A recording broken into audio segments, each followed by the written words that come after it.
29 জানুয়ারি বিকেল 5টা, ইরানের মধ্য উপকূলীয় সমুদ্র। একটা বিশাল এয়ারক্রাফট ক্যারিয়ারের উপর দিয়ে কয়েকটি ড্রোন চক্কর দিচ্ছে।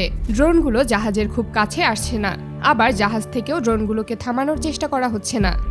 এই এয়ারক্রাফট ক্যারিয়ারটি হরমুজ প্রণালীর এত কাছাকাছি এমন জায়গায় দাঁড়িয়ে আছে যেখান থেকে কোনো সিদ্ধান্তই সরাসরি নেওয়া যাচ্ছে না। এর ঠিক 6 ঘন্টা আগে বিশ্বের সবচেয়ে বড় সামুদ্রিক করিডোর হরমুজ প্রণালী দিয়ে একের পর এক তেলের জাহাজ যাওয়া আসা করছিল। সবকিছু ছিল স্বাভাবিক। ঠিক তখনই রাডারে দেখা গেল তেলের জাহাজ ছাড়াও সেখানে ঢুকে পড়েছে একটি বিশাল সামরিক বহর, আর সেটা হলো একটি এয়ারক্রাফট ক্যারিয়ার গ্রুপ। বিশাল আকৃতির ক্যারিয়ার, তার চারপাশে সাপোর্ট যুদ্ধজাহাজ, সব মিলিয়ে সমুদ্রের বুকে যেন একটি চলমান যুদ্ধঘাঁটি। ইরান বুঝে যায় এটা হঠাৎ করে আসেনি, এটা আগে থেকেই পরিকল্পনা করা। কারণ এইভাবে এত বড় শক্তি দেখানো মানে ইরানকে সরাসরি বার্তা দেওয়া। ইরানের রাডার কন্ট্রোল রুমে তখন সবাই অবাক, কেউ বুঝতে পারছে না এই বিশাল যুদ্ধজাহাজ এত কাছে কেন এসেছে। ক্যারিয়ারটি প্রণালীর খুব কাছে এসে দাঁড়ায়, এতটাই কাছে যে ইরানের উপকূলীয় রাডারে জাহাজটির প্রতিটি নড়াচড়া স্পষ্ট দেখা যাচ্ছিল। তেহরানের সামরিক কন্ট্রোল রুমে স্ক্রিনের পর স্ক্রিনে শুধু একটাই জিনিস, ক্যারিয়ার গ্রুপের লাইভ ট্র্যাকিং। ইরান জানতো এই মুহূর্তে সরাসরি কোনো পদক্ষেপ মানেই পরিস্থিতিকে নিয়ন্ত্রণের বাইরে ঠেলে দেওয়া, তাই তারা বেছে নেয় ভিন্ন কৌশল। প্রথম ধাপে আকাশে পাঠানো হয় নজরদারি ড্রোন। একের পর এক ড্রোন নীরবে উড়ে গিয়ে ক্যারিয়ার গ্রুপের চারপাশে চক্কর দিতে শুরু করে। উচ্চতা বদলাচ্ছে, দিক পরিবর্তন করছে, আবার দূরে সরে যাচ্ছে। সবই এমনভাবে যাতে স্পষ্ট বোঝা না যায় যে ড্রোনগুলো নজরদারি করছে। কারণ এই ক্যারিয়ারটির উপরে থাকে 100-এর বেশি যুদ্ধবিমান, সাথে থাকা যুদ্ধজাহাজগুলোতে থাকে দূরপাল্লার মিসাইল। কিন্তু ইরানের ড্রোনগুলো শুধু দেখার জন্য উড়ছিল না, এগুলো ছিল আধুনিক নজরদারি ড্রোন। প্রতিটা ড্রোন থেকে real time video, radar signal এবং ইলেকট্রনিক ডেটা সরাসরি ইরানের কমান্ড সেন্টারে পাঠানো হচ্ছিল। এই পরিস্থিতিতে ইরানের বেস কমান্ড কোনো ঝুঁকি না নিয়ে শাহেদ ড্রোন প্রস্তুত করতে বলে। এই ড্রোনগুলো আগের যে কোনো সিরিজের থেকে আরও বেশি উন্নত এবং দ্রুত। এগুলো কয়েক হাজার কিলোমিটার পাড়ি দিয়ে শত্রু খুঁজে সেটাকে টার্গেট করতে পারে।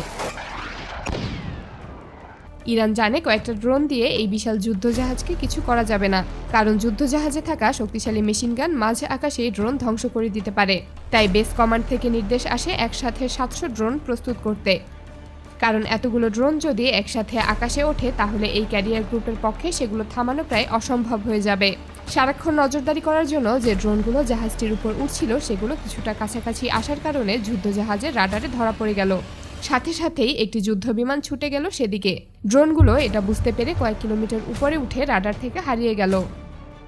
ঠিক তখনই পাশে থাকা ছোট্ট একটি যুদ্ধজাহাজ থেকে একটি মিসাইল ছোড়া হয় ড্রোনের দিকে।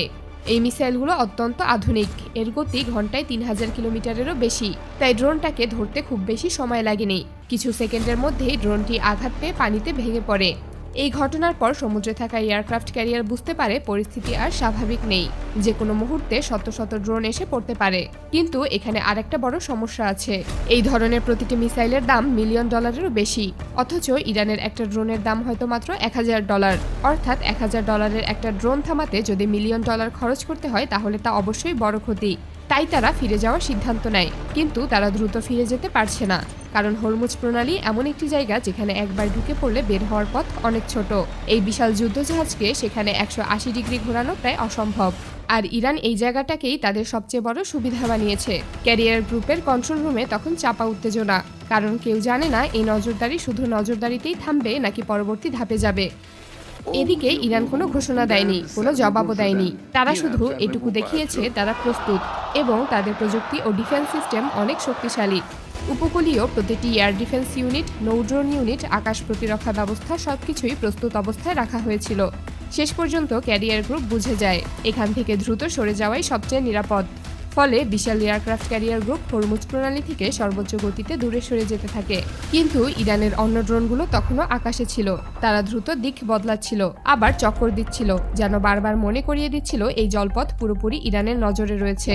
পরে ক্যারিয়ার থেকে বলা হয় তারা ফিরে যাচ্ছে এবং নিরাপত্তার জন্যই ড্রোনকে নামাতে বাধ্য হয়েছে। অন্যদিকে ইরানের সুপ্রিম লিডার আয়াতুল্লাহ খামেনি বলেন ইরান কাউকে আঘাত করতে চায় না, তবে কেউ যদি ইরানকে আঘাত করে তাহলে তার ফলাফল পুরো মধ্যপ্রাচ্যে ছড়িয়ে পড়বে। আর এভাবেই দুই দেশ এক ঠান্ডা নীরবতার মাঝে সবকিছু সমাধান করেছে।